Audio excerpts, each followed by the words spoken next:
Hope everyone's doing well. Here today with Joey, who's gracious enough to hop on. We want to Are you do a. recording? I am recording, yeah. No lead in, we're just going for it, Joe. Um, All right, let's do it. so we're hoping to do kind of a preamble to next week's Devy draft. It's kind of snuck up on all of us that we've kind of been enjoying the chaotic first 2 weeks of the season, but there is some actual stuff that we get to do in a week now. And we kind of wanted to sit down, review some of the inner workings to what that part of the league means, kind of the rules.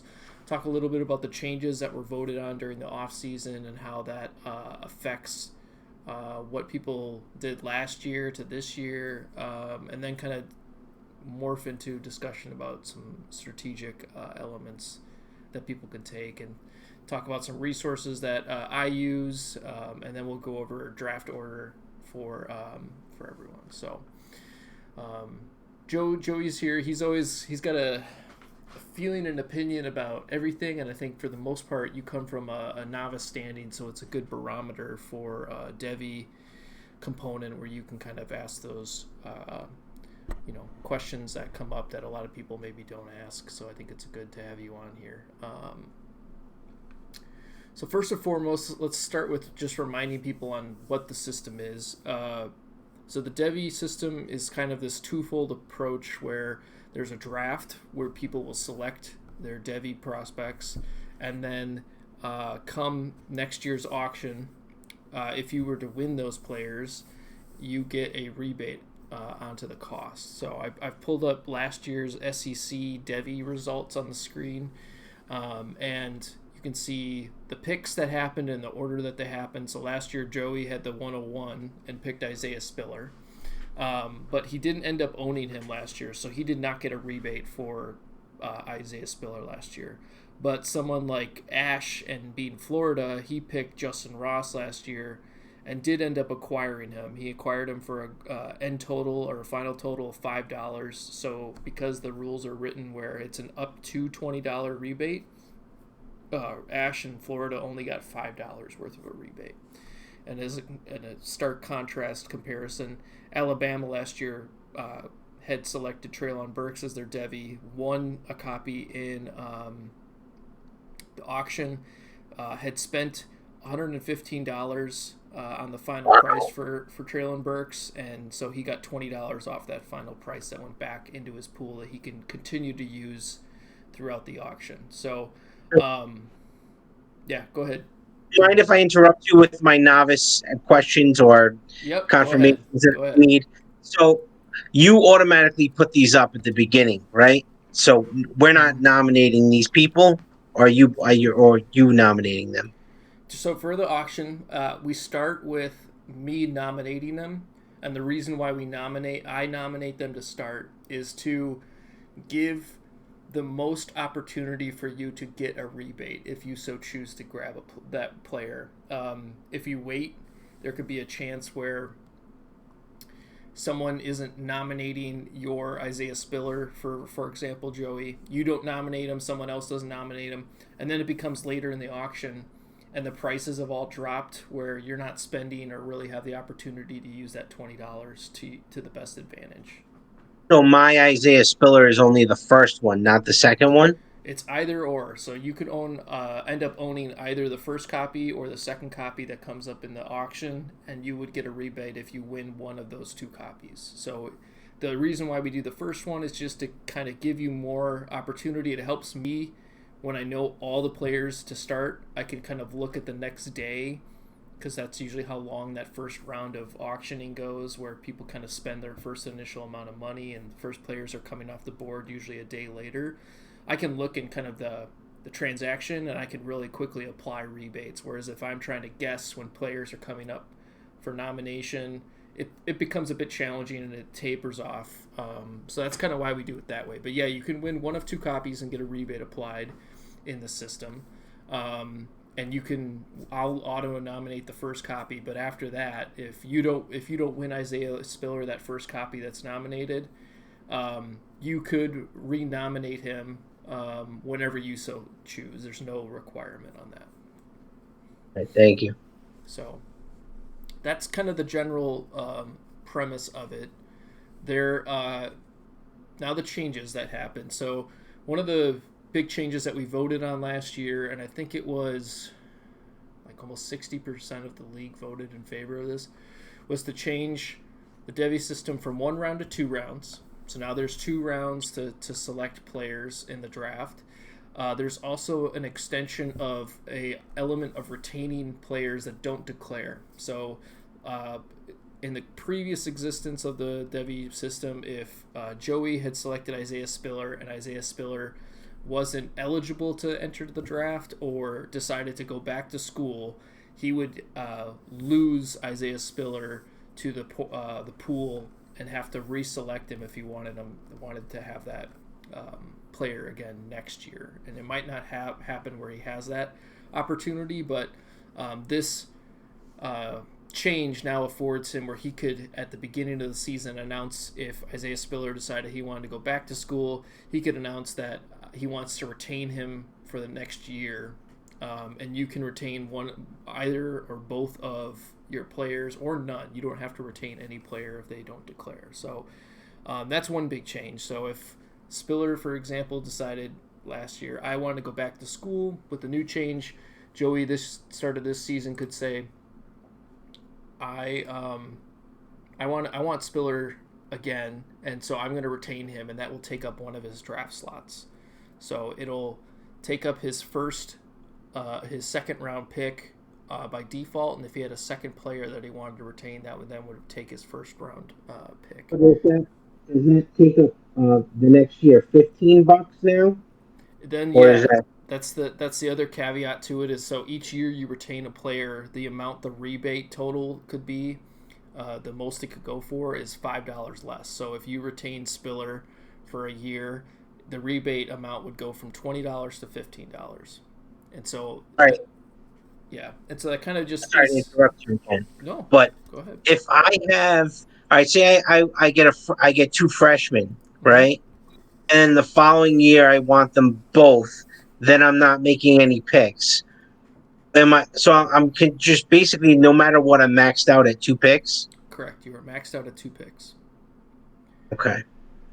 So the reasoning and rationale, and the one who helped kind of foster this idea was Russ from Washington, and I think it's good where it kind of allows people to make some longer term plays to say, if I'm a team that's about to lose a bunch of graduates, I can either decide, well, we can kind of get into the strategy part, but you can kind of make some decisions on, do I want to try to hedge my bet on a player that's coming out next year, or do I want to get ahead of the curve and start my rebuild for like 2 years with a really good player that's coming out? So there's a little more variety. The pool kind of lengthens, where I know one of your initial criticisms was that there'd be too many players that are being selected, but the idea is that because we extend this out, where you could pick players that are not going to feasibly declare for next season, it kind of elongates the pool where you can make more discernible decisions year over year, with some pros and cons to it. So there is some consequences or benefits to doing those actions, and we'll see how that kind of works out. So those are the big changes, and really the only changes. So it'll be 2 rounds. So instead of stopping at 116, it'll restart, and it's not a snake order draft. So if Joey had the 101 again, we'll review the order. He would start again with the 201 and be able to pick again after Kentucky pick any of the players that weren't selected. So yeah, that's kind of the elements of the Devy system as it pertains, and with the changes that come into it. So in terms of strategy, I kind of think it's a case-by-case basis, where it's dependent on where you're selecting, but also where your team kind of sits. So I kind of pulled up your roster, Joey, and thought, you have, looking at your quarterbacks, you have Jalen Hurts and Mac Jones as your two quarterbacks, and you know that you've Jalen this year, you're likely to have Jalen next year, so you're kind of set at quarterback. But if you wanted, you could probably say, I want to look at a quarterback this year for my Devy selection, either for that's coming out this year to redshirt or next year, and try to have a head take away that opportunity for someone else to grab him sooner if you had an idea of who you wanted to select. So there's some afforded flexibility based on where you sit. You could look at running backs and say, I'm really deficient in running back. I need to make sure I have the opportunity to spend a lot on a really good running back. So I'm going to pick a running back with my first round selection. And maybe then my second round selection, I'm going to take a wide receiver that's younger. And because I know in 2 years I'm going to be kind of starting my rebuild, and this will give me that jump start kind of thing. So I think there's the opportunity to really think through some different strategies as to how you want to approach that and where you want to exercise those things. I don't know what your thoughts So are. what's my pick? What's my pick this upcoming year? Is that already determined? Yep, it's already so. That's a great point. I should have mentioned this. So the order of the picks moving forward is all dependent on the inverse of your conference record from last year. And then I think the tiebreaker is ranking from last year. So your national ranking at the end of the season and the inverse. So you're at the 102 this year. So you would have the second pick after Missouri and the 202 after Missouri. Okay, and just because I'm a newbie and you've been around the block a few years, looking at my team, if I what would you do at the 102? What are you thinking? Like position wise or whatever, in young or old? Like, am I looking at sophomores or am I looking at juniors and seniors?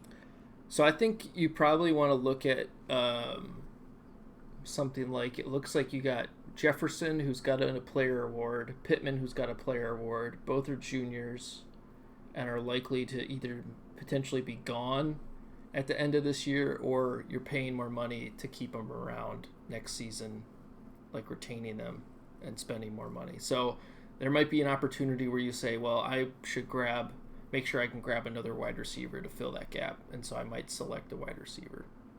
Would you say generally, do you think that a rebate would more likely be used on a particular position or not? I Like, what? I don't know. I think personally, if I'm a QB needy team, I would be looking at making sure to take a quarterback with the pick. So like last year, let me pull them up.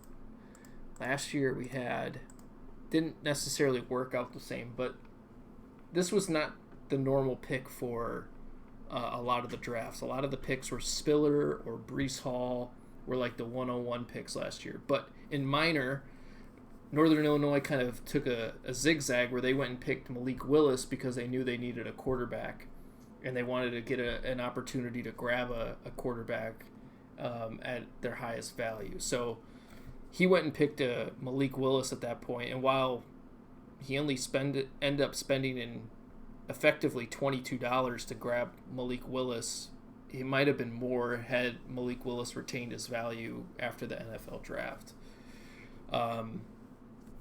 And it might have just been super weak class that some of these picks didn't turn out that way. But I think, like, if you were to anticipate for this season, I think players like C.J. Stroud, Bryce Young, Will Levis, Anthony Richardson, like there's like 5 quarterbacks that are right now getting talked about being like potentially first round picks next year. I could see like 5 getting taken in the first round again, just because that position is inherently valuable, and you know it's valuable from your history of playing in the league, the league format like this, where quarterback is just paramount to be successful at anything. So I could see teams reaching for that. I could see a lot of people trying to take some more lower end players, knowing that they can get them for essentially free. So like last year, this didn't work out very well for him, but Lou took Jalen Werdemeyer, who's a tight end, and tight end's pretty useless in a lot of this format for a lot of reasons. But Lou had the chance, and if he wanted, he could have gotten Jalen Werdemeyer, a known quantity, a known player on his roster for essentially free because he knows no one will pay $20 for him.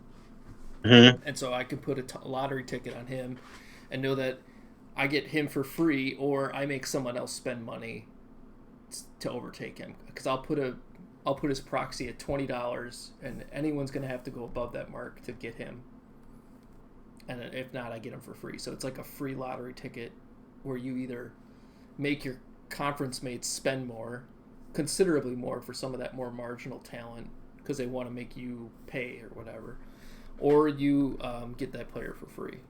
So I think it kind of can be viewed as extending yourself longer for like top-end players. I think... like Breece Hall and SMU went for $150 last year, but he got $20 for a rebate, so it didn't look...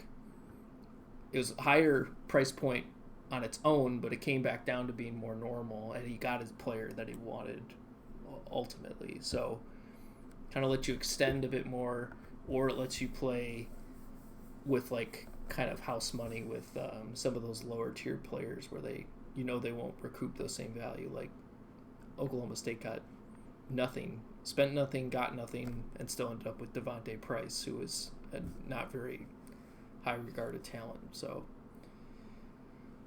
in the second round this year, so people will probably either go probably freshmen or maybe these cheap kind of picks. Yeah, I would think that they can probably look more into the future of like I'm picking a player for this upcoming season, and then my next pick is for next season, or a really long-term pick that's like 2 years out, knowing that might not need to make that pick now, but I can make and hold him for maybe a lesser amount, but I'm the only one that gets to retain that rebate for the next 2 years. You can kind of play keep away a little bit too with people.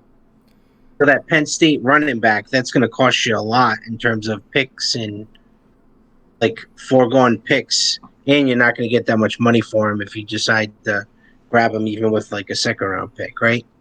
Yeah, so I think you're talking about like what's his name?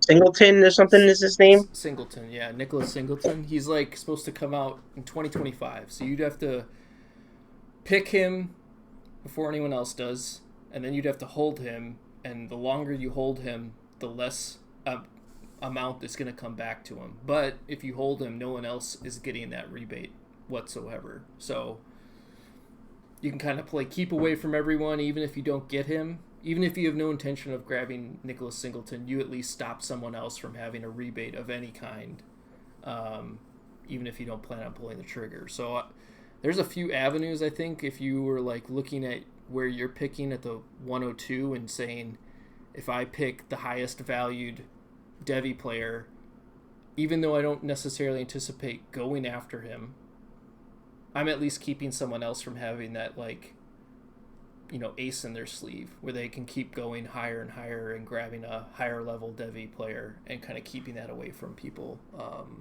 if you so chose. So Can we trade Devy picks?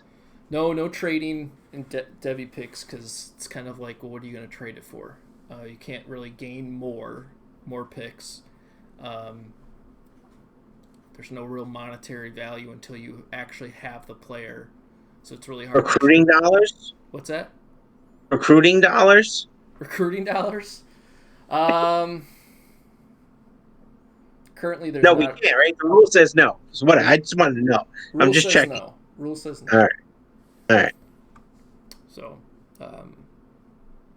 So, yeah, that's kind of the thinking. I think for me, if we wanted to use me as an example, last year I think I took a running back that actually didn't declare, so I didn't even have a Devy player last year. But this year I'm the 101, and so I'm like contemplating. There's a guy from Texas, Bijan Robinson, who's like the self-proclaimed 101 of Devy from Texas. He's got ones across the board from a lot of people that like rank this stuff. I'm on the fence if I want to take him or not. I know he's super valuable, but I also know everyone else sees him as super valuable. So if I want to actually get the player, I'm going to be having to spend an exorbitant amount of money, and the rebate amount might not justify it, in my opinion, where my team needs to fill a bunch of holes. Mm-hmm. So I'm not sure where I sit when it comes to myself. I might even like consider taking a wide receiver just to get some of that value, like we saw with like people like Matt in Oregon, where he got a $70 Garrett Wilson, but it ends up being $50. A $50 Garrett Wilson feels incredibly valuable for its price point. A $130 Brees Hall feels less valuable, in my opinion. Same thing with like a George Pickens at $60 when he's only 40. That feels like a better steal than like paying $130 for a top end player. So I'm still on the fence on how even I want to execute a 101 selection. But I think what's awesome is that I get the afforded luxury of having that choice. So I get to kind of have the pick of the litter and not really have to be kind of hemmed in where someone's kind of making the decisions for me. So yeah, those are those types of things. Do you have any other questions about kind of how you wanted to think about these things? I think we covered most of it. I wanted to ask you, why did you start this league, though? Why did I start this league? Yeah. So you and I have played NCFF for years together, and I've loved the format of this league for a really long time. It's got just a unique flavor to it, different things to care about, different ways to operate, and being in the backdrop of college football is just kind of fun. So, but I was kind of getting tired of the previous league. I think it just kind of got stale, and they're making a few changes that I was just not looking forward to, like learning something new when I could just try to make something new. So I think that's kind of the gist of it. Not really any one thing. I think I was looking for a little bit of a different flavor to it. That's kind of also Yeah, why. Go ahead. this Devy does provide a nice different flavor. I was against it from the beginning, but it's the way you're kind of rolling it out. It doesn't seem so bad. Even if you look at, almost half of these guys don't even end up getting owned by the team that nominates them, so it doesn't seem like that big of a. I don't Yeah, know if that's good or bad, because I'm just thinking of this as a novice. Like, you say to me, "All right, we're doing Devy now, and now it's 2 rounds," and I'm like, "Oh shit, I don't know anything about this stuff. It's going to give everybody a leg up on me." So that's why I get nervous about Devy's, because I'm not. I'm not. I can't talk in it. I don't know it. yeah. So. No, and that's I don't know Debbie too greatly either. I don't like make my own opinion about a lot of players until they're like coming out for the draft. So a lot of this is I'm looking at it from like a value system more than anything. Like I don't really know if Bijan Robinson is like the top shit. I just know people talk in that vernacular that he is the best asset coming out of Devy. I have no justification. I don't watch college football. I don't really pay attention to it. I do a little bit of like tracking for like these guys on Twitter, like from Campus to Canton, because they keep a lot of advanced metric stuff that I like look at and just kind of keep my tabs on. But in Mhm. terms of like understanding who really needs to be picked, I don't do film study of any of these guys. I just kind of wait for the dust to settle. And ultimately, if I make the wrong pick like I did last year, I'm still afforded where I'm not missing out on anything. I'm just not really gaining anything. I don't have the Mhm. opportunity to gain something, but I haven't really missed out on anything. I still have all my money there from recruiting. It's still on these people to actually go and grab them before they actually get anything of value. So they have to overextend at just the chance of getting their rebate, not necessarily guaranteed that they get their rebate. They could spend the $200 and know that they get their rebate because no one should be spending $200, but it's kind of like, at what cost is it worth chasing your rebate for a single player. There's kind of got to be a ceiling where you got to let people go at any price point. And I think the auction is just the ultimate balancing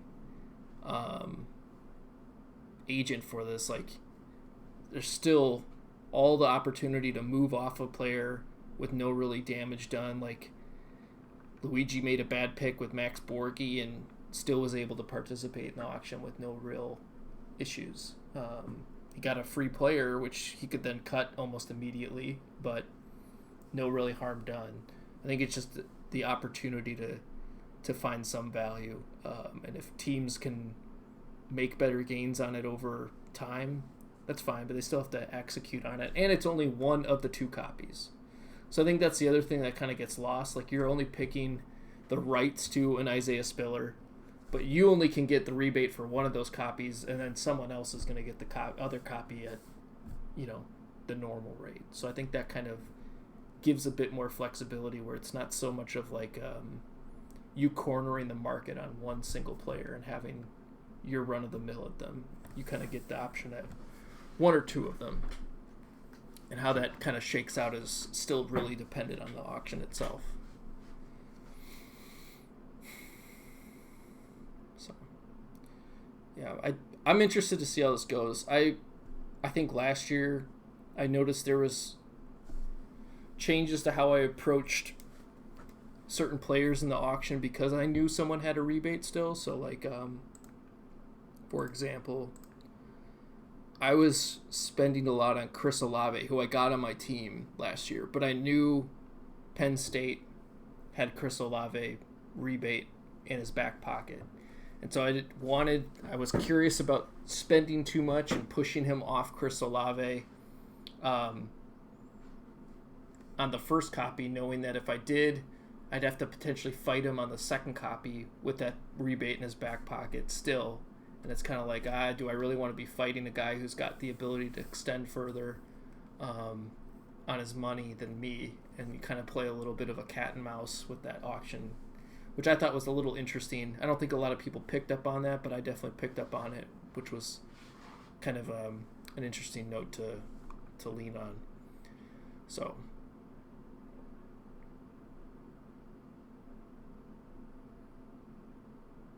Yeah, so that's pretty interesting that you did that. So you liked after the draft, you decided he was one of the guys that you really wanted.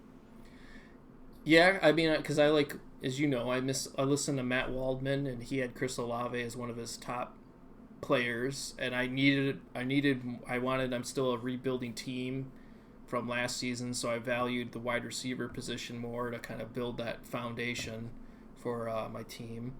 And then I was honing in on him because some of these other prices, like Garrett Wilson, was getting up in the 90s. Drake London's were up in the hundreds. And so Olave was like the most modestly priced wide receiver. And so I was honing in on him. But knowing that Penn State was sitting there with the highest bid on Chris Olave, I didn't want to mess with it too much, because if I pushed him off and I reset the board or something, I might have to come back and fight him for the second copy.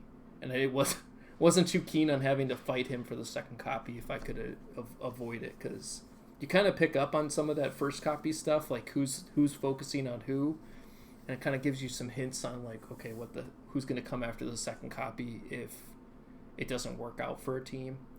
You look and see 3 teams are bidding on Kenneth Walker, and you kind of understand, oh shit, if I might not have been spending on Kenneth Walker now with the intention of going on the second bid. I know what these guys are going to be on that second copy.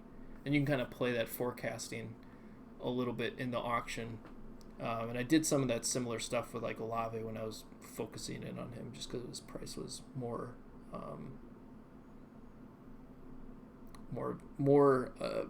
feasible for my budget. So.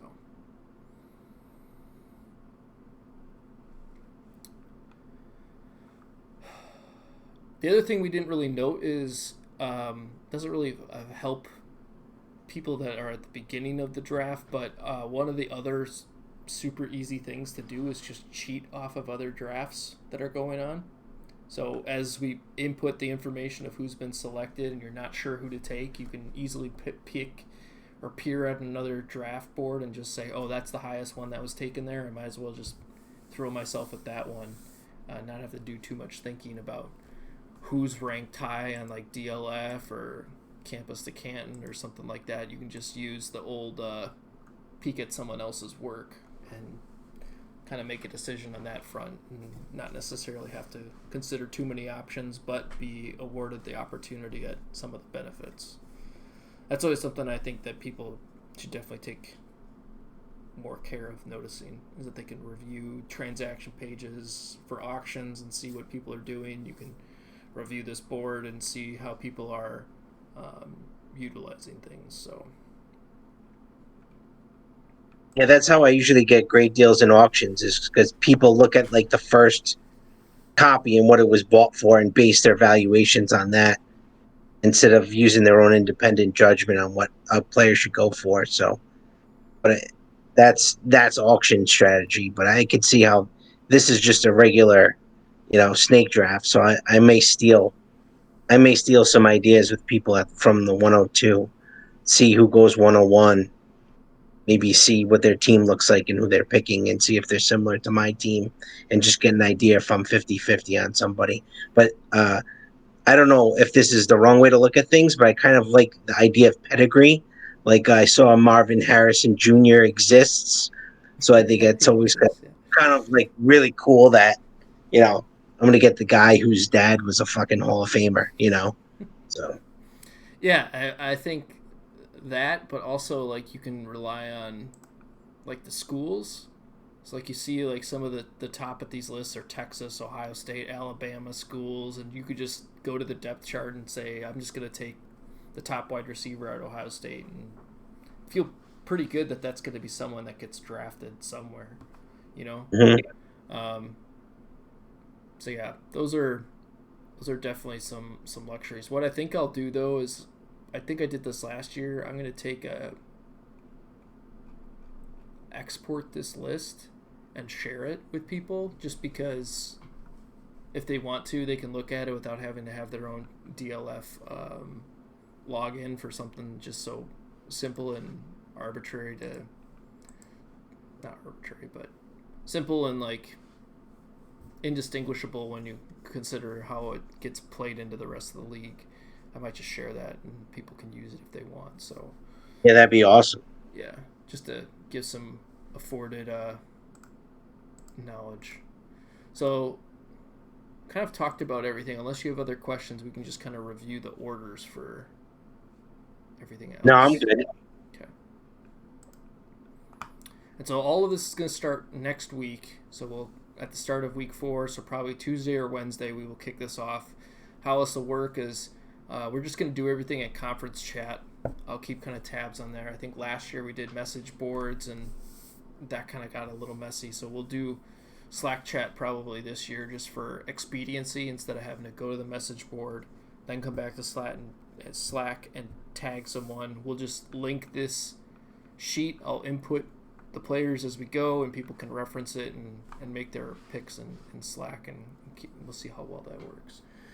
But we'll start with SEC. So this season, Missouri has got the 101. We'll see what they do with the pick. You got the 102. Ash once again's got the 103. South Carolina 104. Alabama 105. Auburn 106. Arkansas 107. Followed by Texas A&M, Mississippi State, Georgia, Kentucky, Memphis, Ole Miss, East Carolina, LSU, and then your arch rival Tennessee.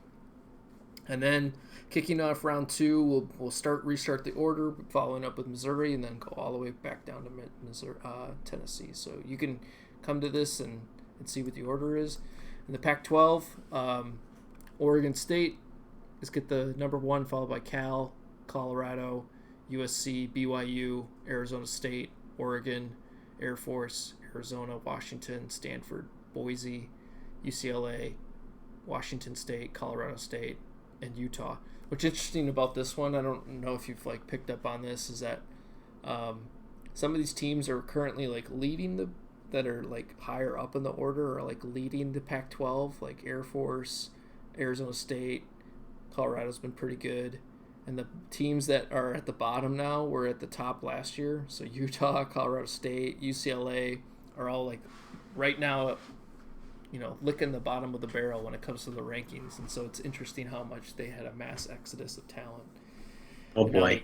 now they're kind of picking at the bottom. So they'll be like teams that are maybe looking to outmaneuver people and pick someone that's got maybe not coming out this year in the hopes that they get a higher talent pool. In minor, this one's a bit interesting because they kind of very siloed divisions. They don't really have cross action against each other due to their volume of teams. But Iowa in the MAC, followed by Central Michigan, who's doing super well so far this year. They got the 102. San Jose State, 103, followed by Bowling Green. Taylor with Kent State at the 105. 106 is New Mexico State. 107 is Utah, followed by San Diego State, Northern Illinois, New Mexico, Hawaii, who's going to desperately need some good Devy picks to help his chances at rebuilding faster. UNLV, followed by Ball State. Lewis with the 114 again. Maybe he'll pick another tight end. Followed by the 115 in Collin, and then Wyoming at the 116. And then these guys go down to 20 because there's 20 teams. So Nevada, Toledo, Fresno State, and then last year's champion, Buffalo. And then the order will repeat. Big 12, Iowa State is the 101. I think that's John. Followed by Cincinnati at the 102.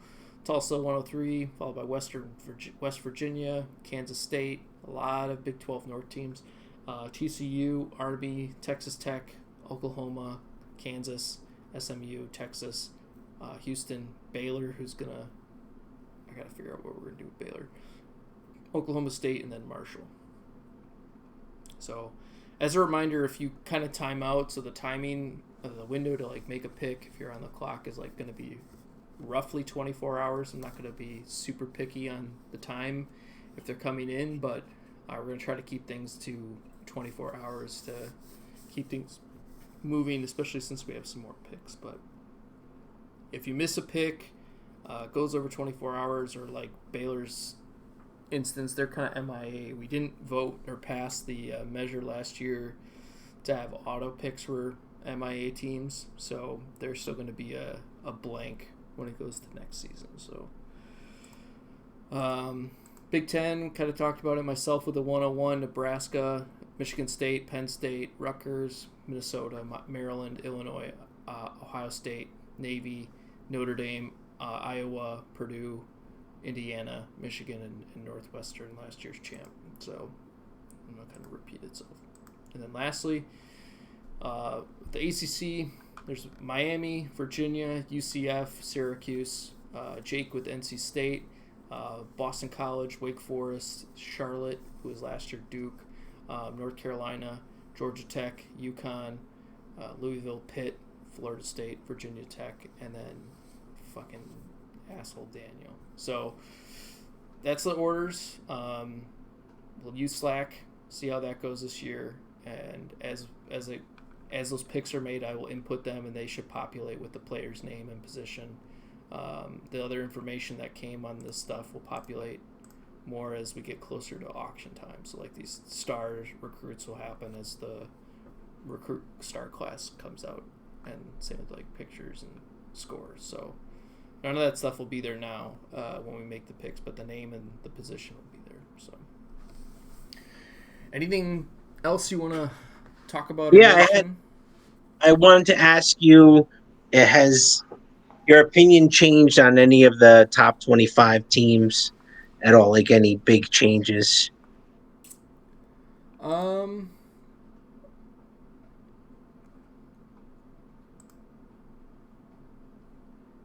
don't know. The surprising thing is there's a shit ton of minor teams in the top 25 so far this season. I think there's like 6. I don't see that lasting, but it's pretty cool to see that many, and they're mostly from the MAC in there. So Like Miami, Ohio will fall off because they lost Trey Lance and they don't have a backup quarterback. But Central Michigan's been pretty cool to watch. Northern Illinois has been coming on strong. Ball State's been playing pretty well. Buffalo again is hanging around. I think them entering this space is more due to some really surprise outcomes with upsets. So like we've seen Tennessee be really bad. We've seen so far with some scoring. Notre Dame has, Ricky's team was supposed to be really good, and he's had, mind you, he's played two really tough teams. That's why he's like one of the top ranked, 0-2 teams. Like there's like two other 0-2 teams that are ranked above him, but Iowa got not cheated out, but lost in a tiebreaker this past week, so they would be higher. They had a crazy game with Tua. There's still a lot of noise in all of this. As you see, like this chart to the right, these are all the all plays. They're so fanned out, and they'll start getting tighter and tighter as we get more information, and it'll kind of really help stratify and have less movement. Like I moved up almost 60 spots this week after you and I played. Yeah, congrats on that win. Thanks. I was after your first week, I was not anticipating winning that game, but I'm happy that my team got off to a good result. You were like a top 5 high scorer for the week, I imagine. Yeah, it was, and you were So pretty good too. But these minor teams that are in the top 25 now, does it help them at all that they get to play each other later on in the season? So like, could this be like a precursor to maybe 2 or 3 of them maybe higher than they would have normally been if there weren't so many of these minor teams in the top 25, or does that not matter with the score with the ranking system?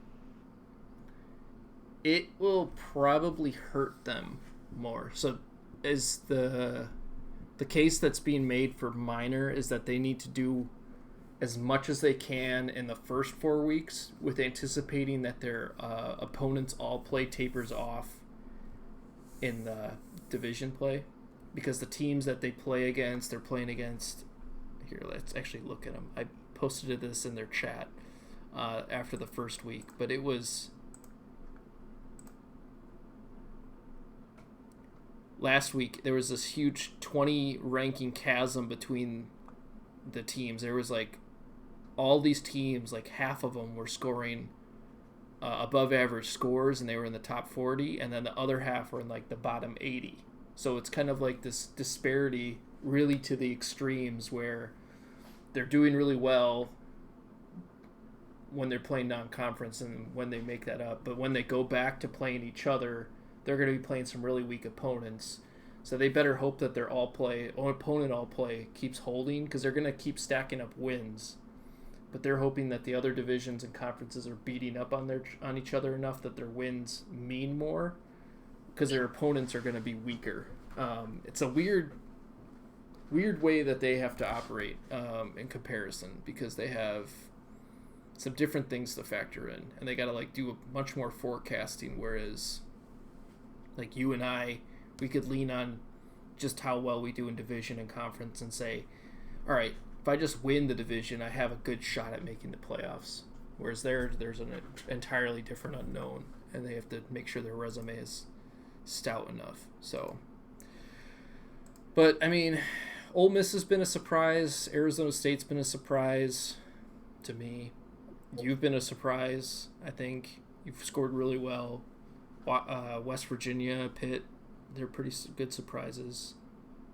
Some of these other teams, you thought they'd be around these spaces.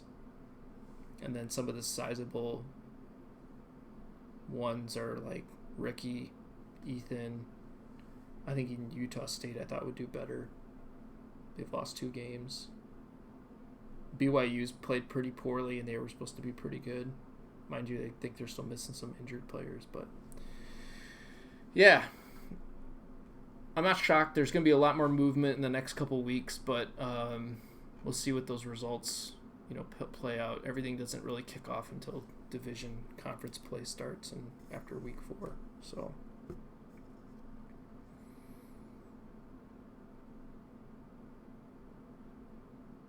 How about you? Any surprises for you?